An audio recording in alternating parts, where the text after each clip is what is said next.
Hello my dear students, so welcome in today's session. You know, in our previous session we have discussed about electric field intensity due to electric dipole on its axial and equatorial line. Okay. So आज हमें जो study करना है, what we have to study, we have to find electric field due to electric dipole at any point. अब ना तो वो point axial line पे होगा ना इक्वेटोरियल लाइन पे होगा, हमें क्या है किसी पॉइंट P पे इलेक्ट्रिक फील्ड कैलकुलेट करना है। तो देखेंगे हम कि कैसे कैलकुलेट करेंगे। ठीक है, एक बार क्या है बेटा, जो हम प्रीवियस क्लासेस में जो हमने किया है हम उसको एक बार स्टडी करेंगे कि हम क्या क्या कर चुके हैं। ठीक है, सो यू नो दैट सबसे पहले हमने क्या स्टडी किया था, हमारे पास एक इलेक्ट्रिक डायपोल है। तो क्या है, आपके पास में दो चार्ज होंगे प्लस क्यू माइनस क्यू, और दोनों चार्ज के बीच में क्या है कुछ डिस्टेंस रहेगा। ठीक है, और इनको जो लाइन जो जॉइन कर रही है उस लाइन को हम एक्सियल लाइन बोल रहे हैं। और उस एक्सियल लाइन पे हमने क्या किया था, एक पॉइंट कंसीडर किया था P, और इस पॉइंट P पे हमने क्या निकाला था, एक इलेक्ट्रिक फील्ड निकाला था। इलेक्ट्रिक फील्ड की वैल्यू कैलकुलेट की थी। तो आपको ध्यान में है माइनस क्यू चार्ज के कारण जो इलेक्ट्रिक फील्ड की डायरेक्शन कौन सी थी, E1, इस ये वाले डायरेक्शन, और plus Q charge minus Q charge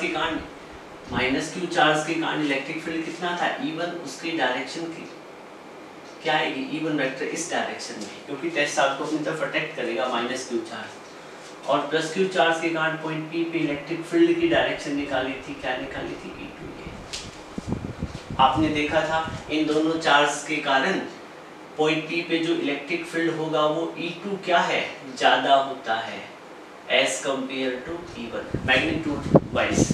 so क्या था, नेट इलेक्ट्रिक फील्ड की जो डायरेक्शन आई थी वो कौन सी आई थी, this one, from left to right, electric field की डायरेक्शन ये आई थी।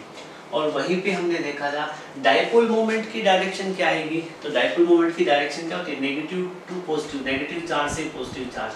तो डायपोल मोमेंट की डायरेक्शन क्या थी, मतलब जब एक्सियल लाइन का हमने केस स्टडी किया था तो वहां हमने देखा था कि नेट इलेक्ट्रिक फील्ड और डायपोल मोमेंट की डायरेक्शन क्या होती है, सेम होती है। इतना तो आपको याद होगा। मैं एक बार रिवाइज करवा देता हूँ ताकि आज का टॉपिक पढ़े तो आपको क्या है ज्यादा एफर्ट ना करना पड़े। ये हमने किया, और फिर बेटा आपने देखा था हमने नेट इलेक्ट्रिक फील्ड की वैल्यू भी कैलकुलेट की थी। इस पॉइंट P पे जो नेट इलेक्ट्रिक फील्ड आया था वो कितना आया था। तो एक्सियल लाइन पे जो नेट इलेक्ट्रिक फील्ड आया था, आपको याद है तो मैंने बताया था twice of P into R upon में 4 pi epsilon not R square minus में L स्क्वायर और इसका होल स्क्वायर।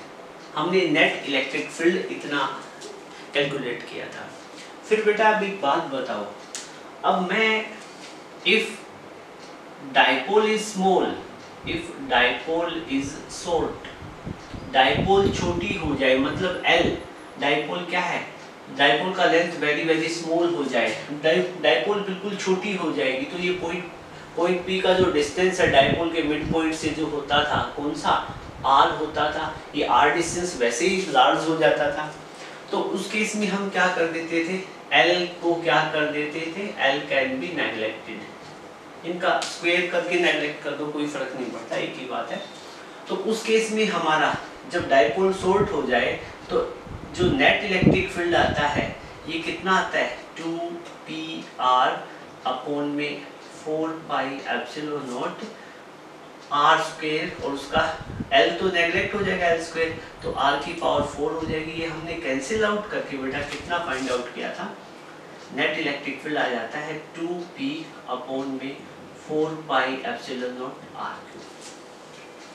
ये जो इलेक्ट्रिक फील्ड आता है, ये इलेक्ट्रिक फील्ड एक डायपोल के कारण पॉइंट P जो कि एक्सियल लाइन पे वहां पे इतना नेट इलेक्ट्रिक फील्ड आता है। ठीक है, और ये हमने केस भी स्पेसिफिक कर दिया, डायपोल कैसी हो, शॉर्ट, जब शॉर्ट डायपोल होगी तो ऐसे, जब डायपोल बड़ी होगी तो ये वाली इक्वेशन यूज कर लेंगे, कोई फर्क थोड़ा ही है, कोई डिफरेंस नहीं है, दोनों एक ही इक्वेशन है, बस ये इसका एक स्पेशल केस है। ओके, सो एक्सियल लाइन पे इलेक्ट्रिक फील्ड इतना आता है जब डाइपोल शॉर्ट हो। अब इस फॉर्मूले को मैं थोड़ा सा और चेंज करता हूँ, ठीक है, थोड़ा सा और हम मोल्ड करके देखें, इसको थोड़ा सा याद करने के अकॉर्डिंग थोड़ा इजी हो जाए। ये इलेक्ट्रिक फील्ड कहाँ पे आ रहा है? एक्सियल लाइन पे आ रहा है। कहाँ पे आ रहा है बेटा? एक्सियल लाइन पे आ रहा है। कितना आ रहा है? 2p/4πε0r3। बेटा एक बात बताओ, यहाँ पे 1/4πε0 है, उसको मैं k लिख सकता हूँ ना, तो इसको ऐसे भी लिख सकता हूँ, 2 को तो 2 रहने दो, 1/4πε0 को क्या लिखेंगे? kp/r3। अब देखो याद करना बेहद इजी हो गया ना। मैं आपसे कहूँ कि इलेक्ट्रिक फील्ड किसी पॉइंट P पे, जो पॉइंट P एक्सियल लाइन पे है, डाइपोल के कारण वहां पे इलेक्ट्रिक फील्ड कितना होगा, और डाइपोल कैसी हो, शॉर्ट हो, तो कितना होगा? 2kp/r3। ज्यादा इजी है ना ये, इस वाली इक्वेशन से याद रखना, ये ज्यादा इजी है, ठीक है। तो अब जब भी मैं आपसे पूछूं electric field due to short dipole on its axial line at any point P, तो कितना होगा? 2kp/r3। ठीक है बेटा, ये तो मैंने करवाया आपको एक्सियल लाइन के केस में, ठीक है। आज के टॉपिक में इन सब चीजों का यूज होगा, ठीक है। मुझे पता है कुछ स्टूडेंट ने तो अभी तक डेरिवेशन की है या नहीं की है, चलो जो भी है, आप ये लेक्चर देख रहे हो तो इससे पहले वाले जो दोनों प्रीवियस लेक्चर है 24 और 25, वो दोनों के दोनों देख ले बेटा। फिर क्या है कि एक हमने और क्या कैलकुलेट किया था, हमारे पास क्या था? इलेक्ट्रिक डाइपोल था -q+q, ठीक है, और इन दोनों के बीच में क्या था? कुछ डिस्टेंस था, और डाइपोल का क्या था? मिड पॉइंट O, और एक इसकी क्या है? डाइपोल की परपेंडिकुलर बाइसेक्टर लाइन थी जो दो इक्वल पार्ट में डिवाइड कर रही थी। इस लाइन को हम क्या बोलते हैं? Equatorial line. इक्वेटोरियल लाइन होती है। यहाँ पे क्या था बेटा? पॉइंट P था। सो अब मैं आपसे एक चीज पूछता हूँ कि पॉइंट P पे इलेक्ट्रिक फील्ड कितना है, तो आपने कैलकुलेट कर लिया था, ठीक है। ये वाला डिस्टेंस, ये वाला डिस्टेंस, ये डिस्टेंस कितना था? r था, ये डिस्टेंस 2l टोटल लेंथ होती है डाइपोल की, तो ये दोनों l हो जाती है। ऐसे हमने स्टडी कर लिया था। मैं आपसे पूछूं कि पॉइंट P पे -q चार्ज के कारण इलेक्ट्रिक फील्ड की डायरेक्शन क्या थी? E1 वेक्टर ही, और +q चार्ज के कारण पॉइंट P पे इलेक्ट्रिक फील्ड की डायरेक्शन की कौन सी थी? और इन दोनों का हमने क्या रिजल्टेंट निकालेंगे, तो रिजल्टेंट इलेक्ट्रिक फील्ड क्या आएगा? इस डायरेक्शन, मतलब नेट इलेक्ट्रिक फील्ड क्या आएगा? इस डायरेक्शन, ठीक है। और आपने क्या किया था? डेरिवेशन की थी, और इस नेट इलेक्ट्रिक फील्ड, ये तो केस कौन सा था? एक्सियल लाइन का केस था। और ये क्या है? इलेक्ट्रिक फील्ड आपने निकाला कहाँ पे? इक्वेटोरियल लाइन में। तो इक्वेटोरियल लाइन पे जो बेटा आपने नेट इलेक्ट्रिक फील्ड निकाला, नेट इलेक्ट्रिक फील्ड की वैल्यू कितनी आई थी? याद करो, P × R अपॉन में 4πε0 r² + l², ठीक है। सॉरी, ये यहाँ पे r नहीं था, P अपॉन में 4πε0 r² + l², और इसकी पावर कितनी थी? 3/2। मतलब पॉइंट P पे आपने नेट इलेक्ट्रिक फील्ड इतना आपने फाइंड आउट किया था, ठीक है। अब एक बात बताओ, इक्वेटोरियल वाले केस में मैं आपसे पूछूं इलेक्ट्रिक फील्ड की डायरेक्शन कौन सी है, तो इलेक्ट्रिक फील्ड की डायरेक्शन क्या है? This one, right to left. इस वाले केस में ये चीज ध्यान रखनी है बेटा, बहुत इंपॉर्टेंट है। इलेक्ट्रिक फील्ड की डायरेक्शन क्या है? फ्रॉम राइट टू लेफ्ट, ठीक है। और डाइपोल मोमेंट की डायरेक्शन आपको पता है क्या होती है? नेगेटिव चार्ज से पॉजिटिव चार्ज। तो डाइपोल मोमेंट की डायरेक्शन क्या थी? -a+।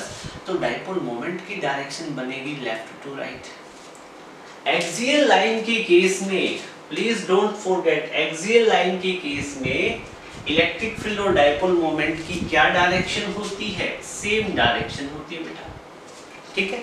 इक्वेटोरियल लाइन के केस में इलेक्ट्रिक फील्ड और डाइपोल मोमेंट की जो डायरेक्शन होती है वो होती है ऑपोजिट, एक दूसरे के क्या होती है? ऑपोजिट। यहाँ dipole moment left to right, और इलेक्ट्रिक फील्ड क्या हो जाएगा? राइट टू लेफ्ट, ठीक है। क्योंकि यहाँ पॉइंट P पे दो इलेक्ट्रिक फील्ड थे, E1 और E2, इनका नेट रिजल्टेंट निकालेंगे तो इलेक्ट्रिक फील्ड की डायरेक्शन के ऑपोजिट ही आता है।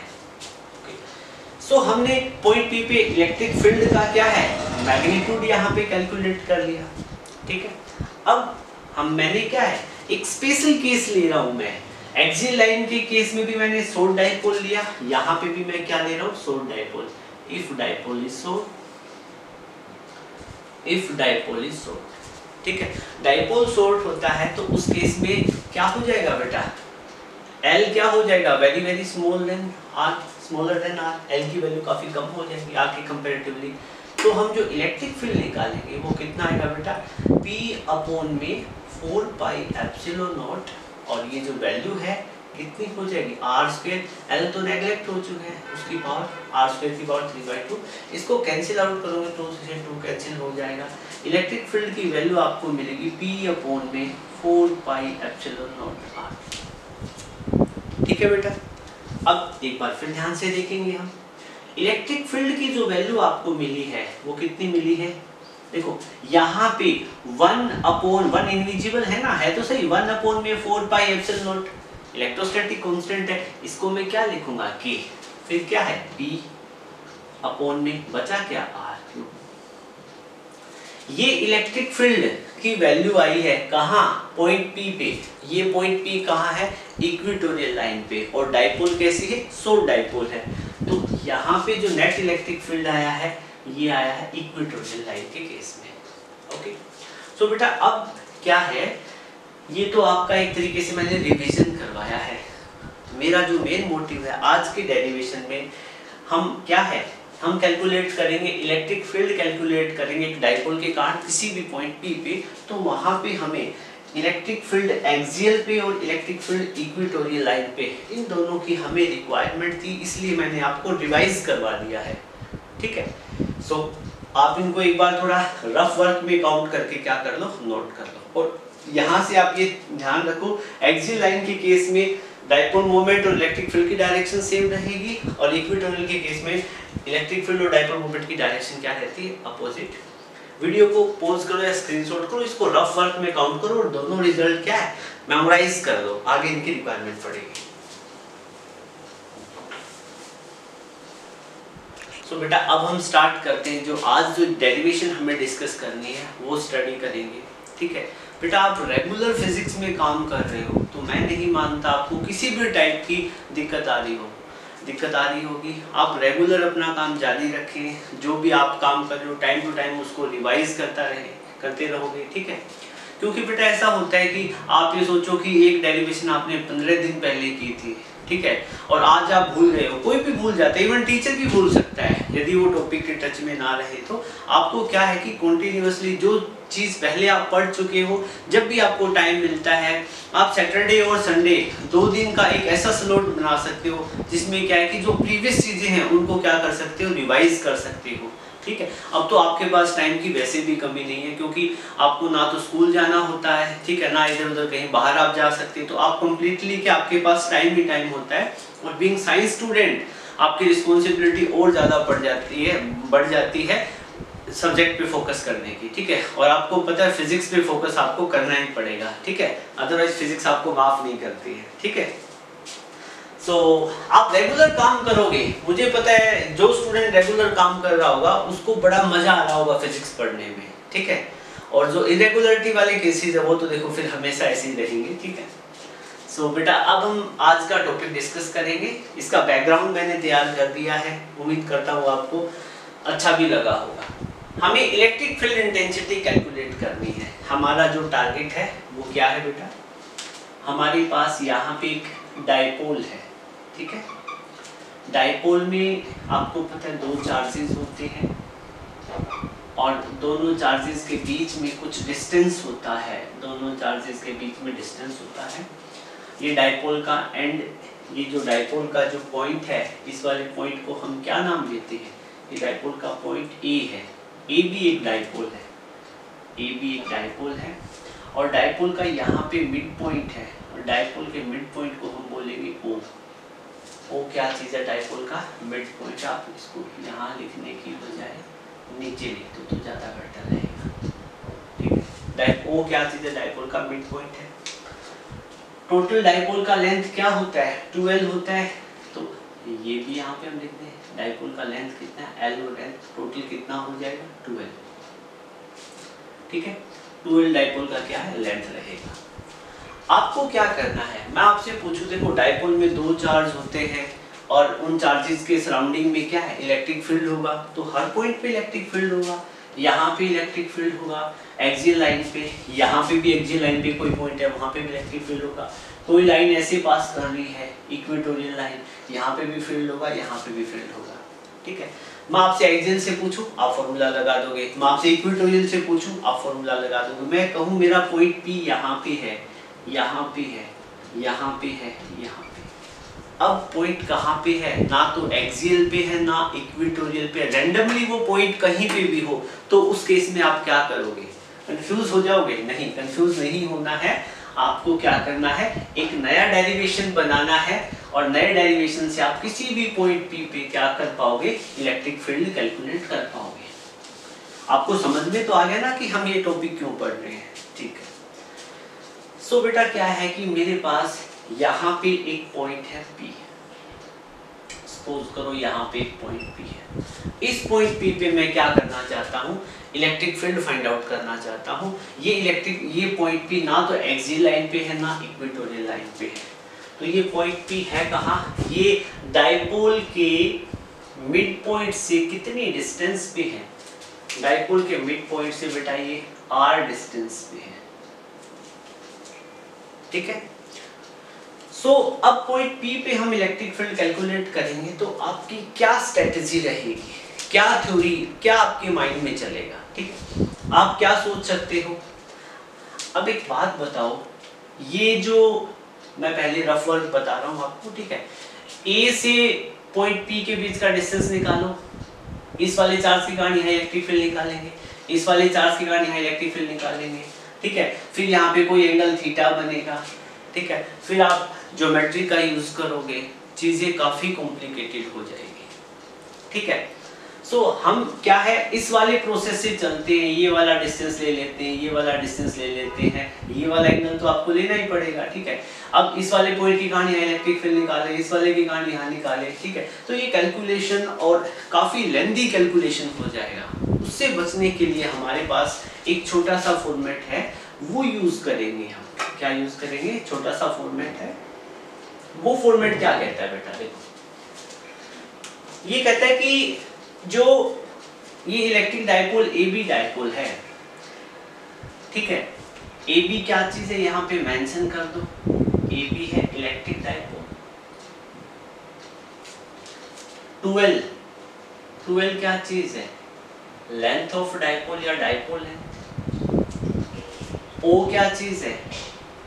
Mid point of electric dipole. फिर क्या है? P क्या चीज है? P it is a point, ये वो पॉइंट है जहां हमारा टारगेट क्या है, where electric field intensity is to be calculated, जहां हमें इलेक्ट्रिक फील्ड इंटेंसिटी को क्या करना है, कैलकुलेट करना है। पॉइंट P पे इलेक्ट्रिक फील्ड इंटेंसिटी कैलकुलेट करनी है। ठीक है, अब क्या है बेटा, मैं आपसे पूछूं कि डाइपोल AB है, इसमें इलेक्ट्रिक डाइपोल मोमेंट की डायरेक्शन क्या होगी? तो आपको पता है माइनस से प्लस, लेफ्ट टू राइट, ये डाइपोल मोमेंट की डायरेक्शन होगी। तो मैं डाइपोल मोमेंट की डायरेक्शन को ऐसे रिप्रेजेंट कर दूं तो कोई दिक्कत नहीं होनी चाहिए। डाइपोल मोमेंट की डायरेक्शन क्या है? ये।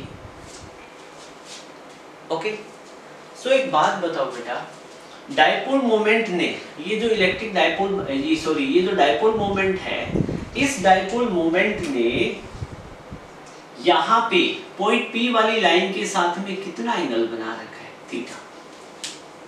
थीटा एंगल बना रखा है। सो मैं अब, ये डाइपोल मोमेंट एक वेक्टर क्वांटिटी है। क्या चीज है? एक वेक्टर क्वांटिटी है। जैसे फॉर एग्जांपल बेटा देखो, ये मेरे पास कोई भी एक्स एक्सिस, ये एक्स एक्सिस हो सकती है, वाई हो सकती है, जेड हो सकती है, कोई भी एक्सिस बोल दो। इस एक्सिस के साथ में कोई भी एक वेक्टर क्वांटिटी है, सपोज करो r वेक्टर है, फोर्स हो सकता है, ठीक है, मोमेंटम हो सकता है, ये थीटा एंगल पे है। तो अब मैं इसको वेक्टर क्वांटिटी जब किसी एक्सिस के साथ में एंगल बनाए तो उसको हम कंपोनेंट में ब्रेक कर सकते हैं ना, r cos थीटा और r sin थीटा, ऐसे कंपोनेंट में ब्रेक कर सकते हैं, बिल्कुल कर सकते हैं। तो सेम कहानी हमारे पास यहाँ पे है, यहाँ पे डाइपोल मोमेंट इस एक्सिस के साथ में थीटा एंगल बनाए हुए हैं। तो मैं डाइपोल मोमेंट का इस डायरेक्शन में जो कंपोनेंट बनाऊं, तो ये वाला कंपोनेंट क्या बनेगा? P cos theta. क्या बनेगा, पी कोस थीटा। और आपको पता है इसका दूसरा कंपोनेंट पी साइन थीटा कहाँ बनता है, कहाँ बनता है बेटा, देखो जैसे आपके पास में कोई एक्सिस थी, इसके साथ में थीटा एंगल बना रखा था किसी वेक्टर क्वांटिटी ने, तो ये वाला कंपोनेंट तो सपोज करो एक्स एक्सिस है ये वाली, तो ये कंपोनेंट हो गया आर कोस थीटा। साइन बनाएगी तो ठीक क्या है, जिस डायरेक्शन में वेक्टर होता है उस डायरेक्शन में 90 के एंगल पे चलना होता है, तो एक्स एक्सिस से 90 के एंगल पे चलेंगे तो कौन सी एक्सिस आ जाएगी, वाई एक्सिस। तो इसका जो ये वाला कंपोनेंट होगा आर साइन थीटा, ये वाई एक्सिस के लॉन्ग बनाना, बिल्कुल ठीक है। सो यहाँ पे क्या होगा, पी कोस थीटा यहाँ पे है, ठीक है, और डाइपोल मोमेंट यहाँ पे, तो पी कोस थीटा के ठीक 90 पे एक लाइन मैं ऐसे ड्रॉ करूं,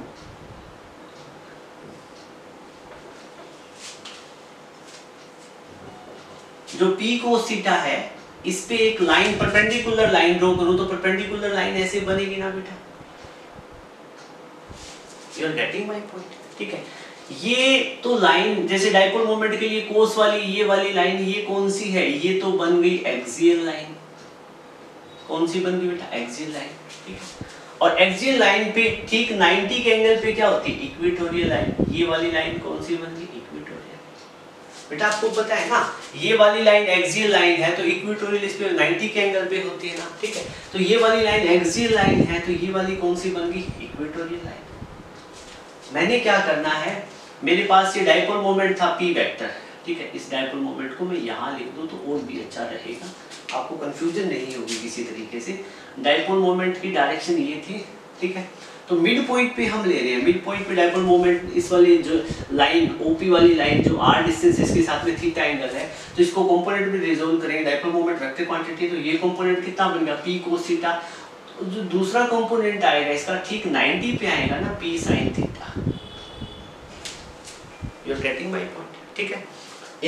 इन सब चीजों का रेफरेंस देके मैंने आपको चीज समझा दी है, ठीक है। अब मैं इसको रब कर देता हूँ क्योंकि इसका कोई काम नहीं है, हमारे क्या है, कोई भी यूज नहीं होगा इसका, जस्ट आपको समझाने के लिए कि 11th वाले कॉन्सेप्ट आपको याद रहे, ठीक है बेटा। अब हमारा टारगेट क्या है, पॉइंट पी पे इलेक्ट्रिक फील्ड की वैल्यू कैलकुलेट करनी, ठीक है। अब मैं आपसे यूं कहूं कि ये जो डाइपोल है, एबी डाइपोल है, ये हमने शॉर्ट डाइपोल ले रखी है, electric field intensity due to short electric dipole, ये यहाँ पे लिख लो शॉर्ट इलेक्ट्रिक डाइपोल। हमारी जो डाइपोल है वो कैसी है, शॉर्ट, तो आप लिखो since AB is a short electric dipole, हमने क्या ले रखी है, शॉर्ट इलेक्ट्रिक डाइपोल ले रखी है।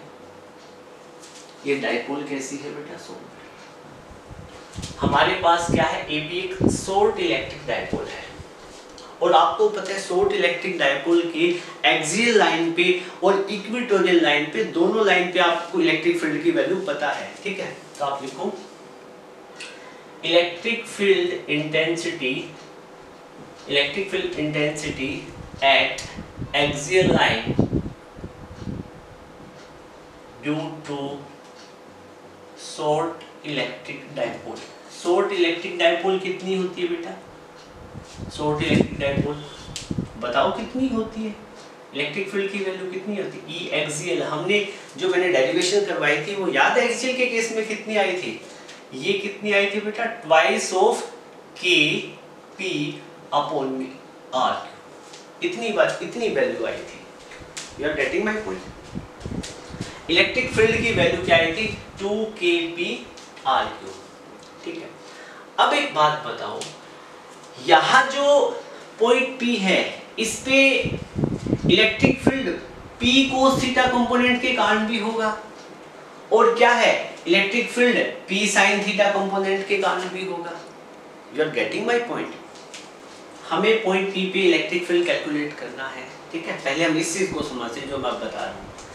आपके पास में ये AB एक डाइपोल थी, -q + q 2 4 थे, उसके कारण डाइपोल मोमेंट बनी ये, ठीक है, डाइपोल मोमेंट होगी P वेक्टर ये, ठीक है। अब ये जो डाइपोल है इसके कारण इलेक्ट्रिक फील्ड इसके सराउंडिंग में हर जगह होता है, क्योंकि चार्जेस है उसके सराउंडिंग में क्या होता है, स्फेरिकल सिमेट्री होती है, या 360 के स्पेस में क्या है, आपको इलेक्ट्रिक फील्ड मिलेगा। हमें पॉइंट P पे कैलकुलेट करना है।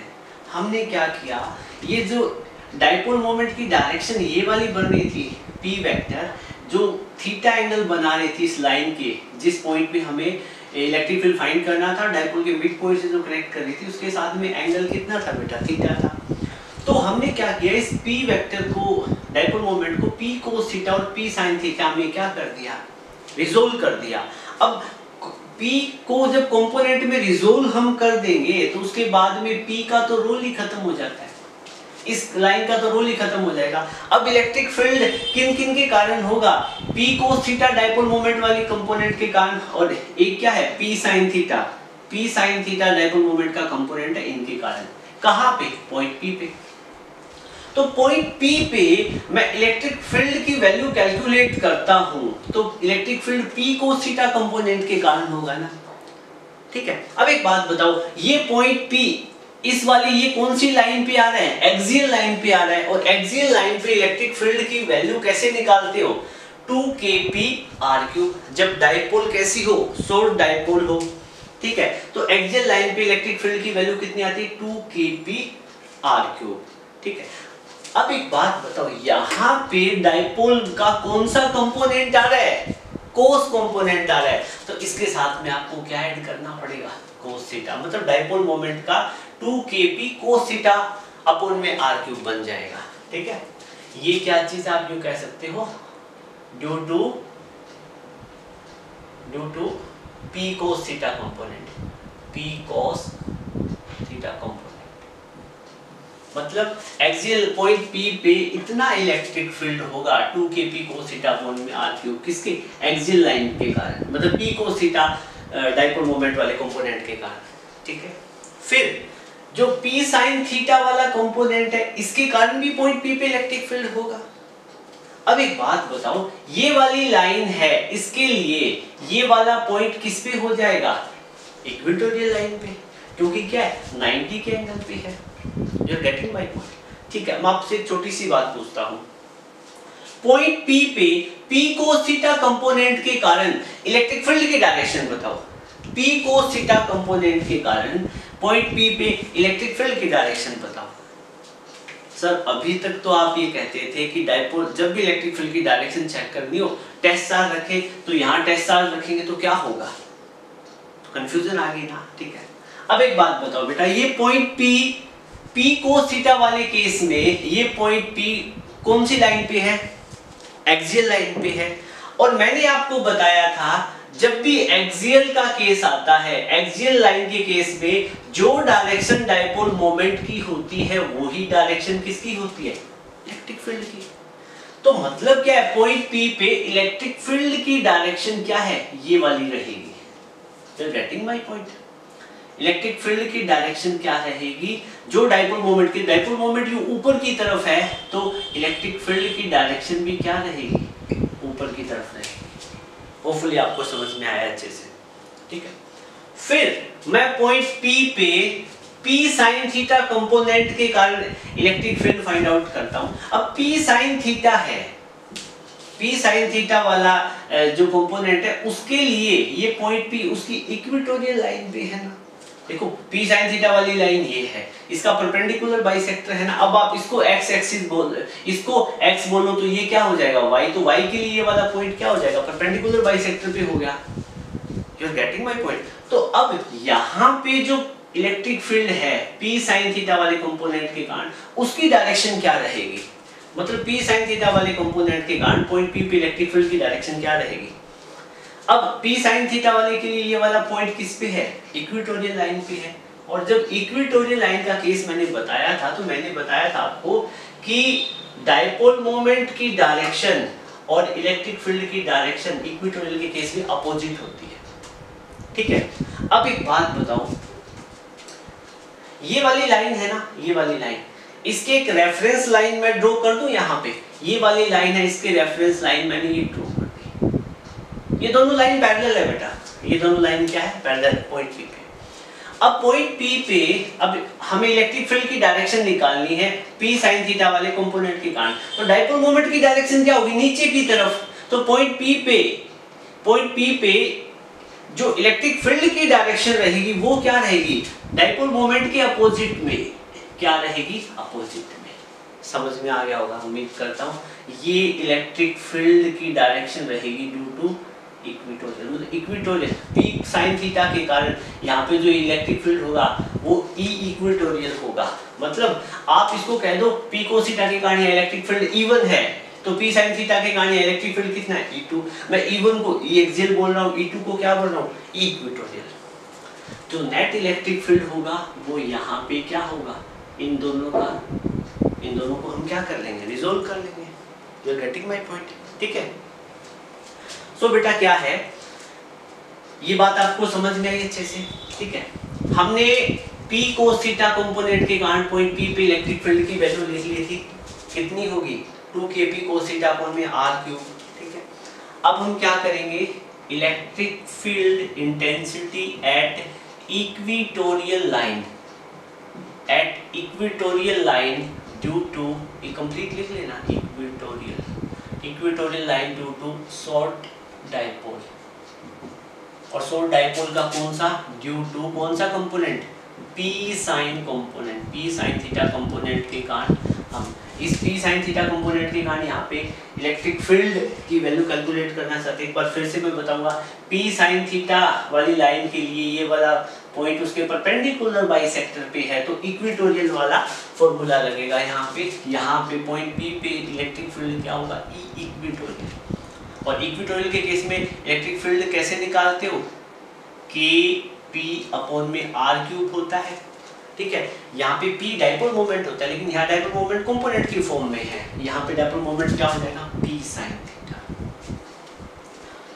सो बेटा this was the beauty of this concept. आपको ये डेरिवेशन थोड़ा सा माइंड बॉगलिंग लग सकता है, ठीक है, लेकिन बड़ा कॉन्सेप्चुअल और प्यारा डेरिवेशन है जो आपको आना चाहिए, ठीक है। सो ये इक्वेशन फर्स्ट है और ये इक्वेशन सेकंड है, जहां जरूरत पड़ेगी हम इसका यूज कर लेंगे, ठीक है। हमें पॉइंट P पे इस वाले इलेक्ट्रिक फील्ड की E एक्सियल का वैल्यू पता लगी होगी, ये क्या पता लगी, E इक्वेटोरियल। हमें क्या है, पॉइंट P पे नेट इलेक्ट्रिक फील्ड निकालना है, तो हम क्या करेंगे, इन दोनों का नेट और रिजल्टेंट इलेक्ट्रिक फील्ड निकालेंगे। वो कैसे निकालेंगे, तो आप लिखोगे net electric field eight P पे नेट इलेक्ट्रिक फील्ड निकालेंगे, कितना, E बोलता हूँ, नेट इलेक्ट्रिक फील्ड मैग्नीट्यूड की टर्म में बात करते हैं, E कैसे निकालोगे, आप क्या करोगे, यहाँ पैरेललोग्राम बना लोगे, कंप्लीट कर लोगे, और क्या है उससे फिर क्या रिजल्टेंट निकालोगे, R = a² प्लस में b² 2ab cos थीटा, वही वाला फॉर्मूला अंडर द रूट वाला, ठीक है। तो यहाँ पे हम नेट इलेक्ट्रिक फील्ड की वैल्यू, E की वैल्यू नेट निकालने के लिए मैं क्या करूँगा, E एक्सियल का, E electric field due to axial line का स्क्वायर प्लस में electric field due to equatorial line इसका स्क्वायर प्लस में 2E axial E equatorial cos theta. अब बताओ एक्सियल इधर है, इक्वेटोरियल इधर है, तो देखो ये वाली एक्सिस क्या है, आप इसको x ले लो तो ये क्या हो जाएगी y, लेकिन तो दोनों के बीच में एंगल कितना है, 90 है ना बेटा, ये वाला एंगल, ठीक है। तो यहाँ पे क्या पुट करेंगे, cos 90 पुट करेंगे तो ये सारा का सारा किसके इक्वल हो जाएगा, 0 के, ठीक है। हमारा जो रिजल्ट मिलने वाला है, हमें रिजल्ट मिलेगा बेटा यहाँ से, नेट इलेक्ट्रिक फील्ड की वैल्यू कैलकुलेट करो। Electric field due to axial line कितना है, 2kp cos थीटा अपॉन में r³ उसका होल स्क्वायर करेंगे बेटा। उसके बाद में क्या होगा, इक्वेटोरियल लाइन वाला फॉर्मूला पुट करेंगे, kp sin थीटा अपॉन में r³ और उसका होल स्क्वायर करेंगे प्लस में 0। आगे तो कुछ है ही नहीं, ठीक है। सो इसके बाद में आप इसमें से कुछ कॉमन लेना चाहते हैं तो देखो कॉमन आ जाएगा, kp कॉमन आ जाएगा, kp कॉमन आ जाएगा, r³ कॉमन आ जाएगा, ये स्क्वायर में है, स्क्वायर में से कॉमन लेंगे, ऊपर रूट है तो बाहर क्या आ जाएगा, kp ही आ जाएगा। अंदर क्या बचेगा बेटा, 2kp r³ यहाँ से निकाला, kp r³ यहाँ से निकाला, तो यहाँ पे क्या बचा, 2 sin थीटा 2 cos थीटा, तो 2 cos थीटा का होल स्क्वायर प्लस में sin थीटा का स्क्वायर, ठीक है बेटा। ये अपने पास रिजल्ट बचेगा यहाँ पे, ठीक है। बहुत ही प्यारा डेरिवेशन है। अब आपको मजा भी आ रहा होगा। E is equal to KP upon में R क्यूब आपने बाहर निकाला है, अंदर क्या बचा हुआ है, अंडर द रूट, ये क्या देगा 2 कोस थीटा का स्क्वायर है, तो मैं इसको 2 कोस थीटा इसका होल स्क्वायर करना है तो 4 कोस स्क्वायर थीटा लिख सकता हूँ, प्लस में क्या आ जाएगा साइन स्क्वायर थीटा। अब हम थोड़ी सी रीअरेंजमेंट करेंगे और रीअरेंजमेंट करके देखेंगे। इसको मैं ऐसे लिख सकता हूँ ना 3 कोस स्क्वायर थीटा प्लस में कोस स्क्वायर थीटा प्लस में sine square theta. E is equal to KP upon में R क्यूब, ठीक है बेटा। अब यहाँ पे 3 cos square theta sine square theta plus में कोस स्क्वायर थीटा को क्या पुट कर सकते हो 1। ये आपका रिजल्ट आ गया। आपने क्या फाइंड आउट कर लिया, आपके पास एक सोर्स डायपोल है, उसके कारण किसी भी पॉइंट P पे, पॉइंट P यहाँ यहाँ यहाँ यहाँ कहीं पे भी हो सकता है, उसके कारण पॉइंट P पे आपको इलेक्ट्रिक फील्ड की वैल्यू निकालनी हो एनी पॉइंट, तो आपका ये फॉर्मूला रहेगा KPR क्यूब, मल्टीप्लाई करोगे उसको 3 कोस स्क्वायर थीटा प्लस 1 का अंडर द रूट। ठीक है बेटा, आपको ये डेरिवेशन है ना, आपको वीडियो देखने में भी टाइम काफ़ी लग गया होगा, तकरीबन 30 to 35 मिनट का लंबा तो ये डेरिवेशन हो गया है आपका। ठीक है, बाकी चीज़ें तो अलग है। ठीक है, अब आपने इसको अच्छे से समझ लिया ना, अच्छे से समझा है आपने, तो इस डेरिवेशन को सोल्व करने में आप 5 मिनट से ज़्यादा नहीं लोगे, 3 मिनट में भी आप क्या ये डेरिवेशन कर सकते हो। बस आपको ये पॉइंट P समझाने के लिए कि इक्वेटोरियल और एक्सियल का क्या फंडा रहेगा, यहाँ टाइम टीचर को समझाने में टाइम लगेगा, अब स्टूडेंट जब खुद करेगा तो उसको टाइम नहीं लगेगा। ठीक है, तो आप क्या है इतना एक बार नोट करो, फिर आगे कई सारी चीजें डिस्कस करेंगे।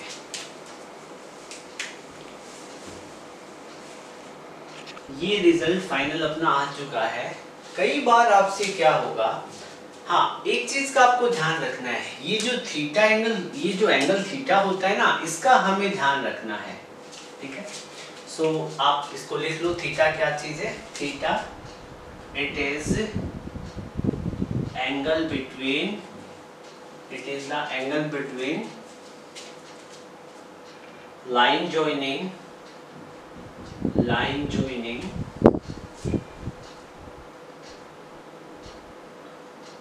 The point P। ये जो पॉइंट P है, पॉइंट P कौन सा है, point P where electric field intensity is to be calculated, जहां पे हमें इलेक्ट्रिक फील्ड इंटेंसिटी कैलकुलेटेड करनी, उस पॉइंट P को जो लाइन ज्वाइन कर रही है उसके बीच का एंगल है, and electric dipole moment, and direction of electric dipole moment, and direction of electric dipole moment. ये आप लिख लेना कंप्लीट। सो बेटा क्या है, इस चीज का आपको ध्यान रखना है। देखो जैसे फॉर एग्जांपल मैं यहाँ पे एक डाइपोल बना देता हूँ, यहाँ पे जो मेन इसके जब हम न्यूमेरिकल सॉल्व करेंगे तो स्टूडेंट यहीं पे मिस्टेक होने के, स्टूडेंट के मिस्टेक करने के चांसेस यहीं बढ़ जाते हैं।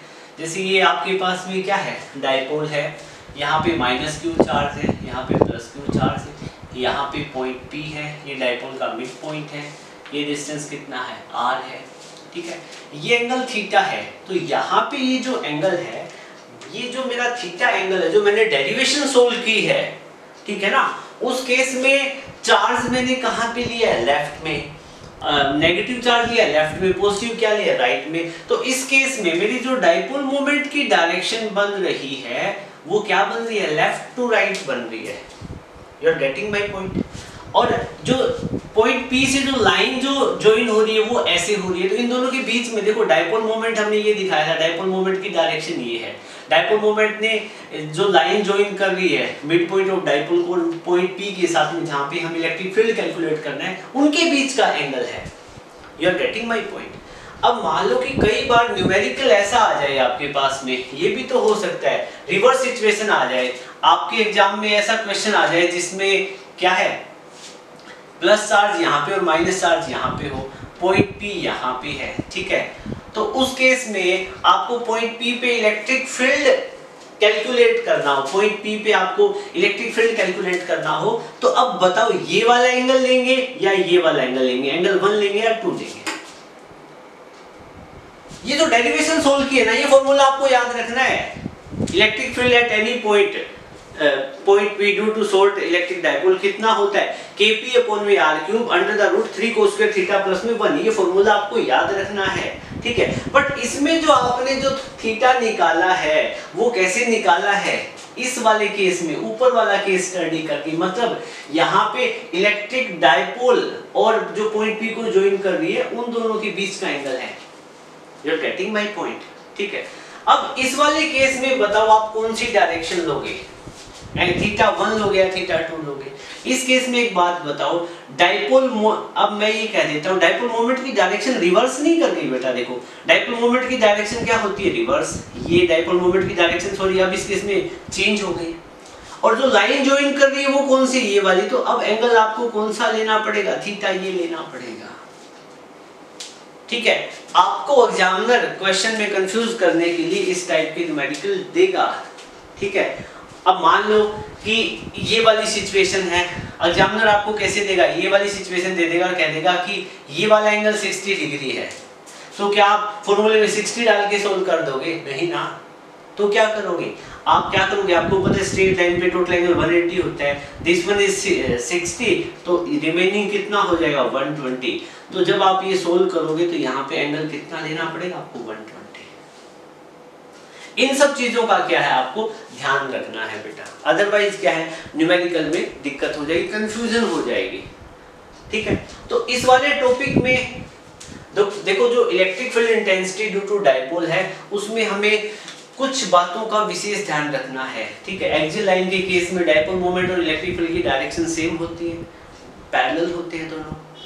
इक्वेटोरियल के केस में इलेक्ट्रिक फील्ड और डायपोल मोमेंट की डायरेक्शन क्या हो जाती है, एंटी पैरेलल। क्या हो जाएगी, एंटी पैरेलल।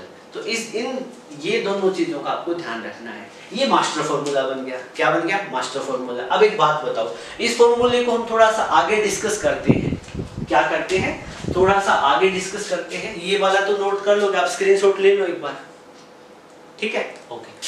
सो अब एक बात बताओ बेटा, हम कुछ स्पेशल केस डिस्कस करते हैं। देखो ये जो फॉर्मूला है, मैं आपसे कहता हूं electric field intensity at any point P due to electric dipole, ठीक है। निकाला हमने फॉर्मूला, कितना होता है याद कर लो, सोते हुए उठते हुए आपको याद होना चाहिए, Kp अपॉन में r cube under the root 3 cos square theta plus में 1। ये एक फॉर्मूला याद कर लोगे ना, आपको एक्सियल और इक्वेटोरियल वाला फिर याद नहीं करना पड़ेगा, ठीक है ना। कैसे, अब एक बात बताओ बेटा, four axial line, axial line के केस में ये थीटा कितना हो जाएगा, एक्सियल लाइन के केस में थीटा की वैल्यू कितनी हो जाएगी। मतलब क्या है, ये जो पॉइंट P यहां था, ये पॉइंट P यहां पे आ जाए तो थीटा जैसे जैसे नीचे आएगा थीटा डिक्रीज करता करता इस वाली लाइन पे, इस वाली लाइन पे आ जाए तो थीटा कितना हो जाएगा, 0 डिग्री ना। You are getting my point. तो यहाँ पे थीटा कितना हो जाएगा, 0 डिग्री। तो यहाँ पे देखो फाइंड करो इलेक्ट्रिक फील्ड कितना हो जाएगा, Kp अपॉन में r cube 3 cos square 0 plus में 1। cos 0 कितना होता है, 1 होता है, ये वैल्यू इसकी 1 हो जाएगी। तो कितना हो जाएगा, Kp अपॉन में r क्यूब 3 प्लस में 1 कितना 4, Kp अपॉन में r क्यूब 4 का रूट कितना हो जाएगा 2। बताओ इलेक्ट्रिक फील्ड की वैल्यू ये एक्सियल लाइन पे इतनी ही होती है ना। देखो यहाँ पे हमने स्टडी किया था, पहले मैंने आप बताया था आपको कितनी आती है, 2 Kp अपॉन में r क्यूब, 2 Kp अपॉन में r क्यूब, इतनी बताई थी, ठीक है। अब इक्वेटोरियल लाइन के केस में क्या रहेगा, फॉर इक्वेटोरियल लाइन थीटा कितना हो जाएगा 90। बेटा एक बात बताओ, ये पॉइंट P यहाँ ना हो गए, देखो और पहले वाली डायपोल की बात कर रहे हैं, पहले वाली, तो जब ये डायपोल यहाँ पे थी तो इसका परपेंडिकुलर बाइसेक्टर यहाँ बनता और ये एंगल थीटा बढ़ता पॉइंट P यहाँ पे होता, तो थीटा कितना हो जाता 90 डिग्री। थीटा 90 हो जाता तब इलेक्ट्रिक फील्ड की वैल्यू कितनी हो जाती, इक्वेटोरियल पे, ठीक है। तो इक्वेटोरियल पे निकालो यहाँ पे Kp अपॉन में r cube under the root 3 cos square 90 plus में 1। cos 90 कितना होता है 0, ये सब किसकी इक्वल हो जाएगा 0, 0 प्लस में 1, 1 का रूट कितना 1, तो क्या आ जाएगा kp अपॉन में r। एक्सियल लाइन पे इतना ही आता है, इक्वेटोरियल पे इतना आता है। आपने क्या किया, पॉइंट P वाला फॉर्मूला याद रख लेते हो, kp अपॉन में r cube under the root 3 cos square theta plus में 1, तो आपकी सारी की सारी डिफिकल्टी क्या है बेटा दूर हो जाएगी। ओके, सो आप न्यूमेरिकल करते हुए इन सब बातों का ध्यान रखेंगे। आपको electric field due to axial line और इक्वेटोरियल लाइन का फॉर्मूला याद नहीं रखना, आपको ये वाला फॉर्मूला याद रखना है। This is the master formula for any point P। Axial का केस आता है थीटा 0 पुट करो, इक्वेटोरियल का केस आता है थीटा 90 पुट करो, आपको एक्सियल और इक्वेटोरियल लाइन की वैल्यू मिल जाएगी। ठीक है, वैसे भी याद रखना कौन सा मुश्किल है, एक्सियल लाइन के लिए 2 kp अपॉन में r क्यूब और इक्वेटोरियल के लिए क्या है 2 kp अपॉन में r क्यूब। ये तब है जब डाइपोल शॉर्ट है, डाइपोल छोटी नहीं है। ठीक है ना, डाइपोल छोटी नहीं, आपको कंडीशन मिलेगी न्यूमेरिकल में भी कब आप डाइपोल का लेंथ नेगलेक्ट कर सकते हो। ठीक है ना, डाइपोल का लेंथ नेगलेक्ट कब करोगे, जब डाइपोल का साइज छोटा पड़ जाए। कहां से, जिस मान लो कि एक डाइपोल का साइज तो है 5 mm और आपको उस डाइपोल के कारण इलेक्ट्रिक फील्ड कैलकुलेट करना पड़ जाए 10 मीटर डिस्टेंस पे, तो 10 मीटर डिस्टेंस के कंपैरेटिवली 5 mm कितना है, बिल्कुल छोटा है। तो उस केस में डाइपोल को क्या काउंट करोगे, शॉर्ट, तो उस केस में क्या है डायरेक्ट फॉर्मूला ये वाला लगा दोगे। सो बेटा क्या है कि जब कोई भी पॉइंट P डाइपोल के बिल्कुल पास हो, तो वो जो क्या डाइपोल का लेंथ क्या है, मान लो फॉर एग्जांपल 5 mm डाइपोल का लेंथ है और पॉइंट P 3 mm की डिस्टेंस पे है, तो उस केस में क्या है हम डाइपोल की लेंथ को नेगलेक्ट नहीं करेंगे। फिर हम जो स्टैंडर्डाइज्ड और स्पेसिफाइड फॉर्मूले जो हमने एक्सियल और इक्वेटोरियल वाले लाइन वाले केस में स्टडी किए थे, उनको हम स्टडी करें, उनको क्या है हम यूज करेंगे न्यूमेरिकल सोल्व करते हुए। ओके, सो बेटा एट लास्ट इन नटसेल मैं यही कहना चाहूँगा कि आप जब भी स्टडी करते हो, कोई भी टॉपिक स्टडी करते हो, आपको डिफ़िकल्टी फील होती है, तो आप मेरे से क्या कम्युनिकेट कर सकते हो बाय कॉन्टैक्ट, या फिर आप व्हाट्सएप के थ्रू या कमेंट बॉक्स में जाके मेरे से कम्युनिकेट कर सकते हो। मैं आपकी प्रॉब्लम को सोल्व करने की कोशिश करूँगा, फिजिक्स से जुड़ी हुई कोई भी समस्याएं होगी तो। ठीक है, so okay, so thank you, मिलते हैं अगले वीडियो में एक नए टॉपिक के साथ में। Have a good day and thank you.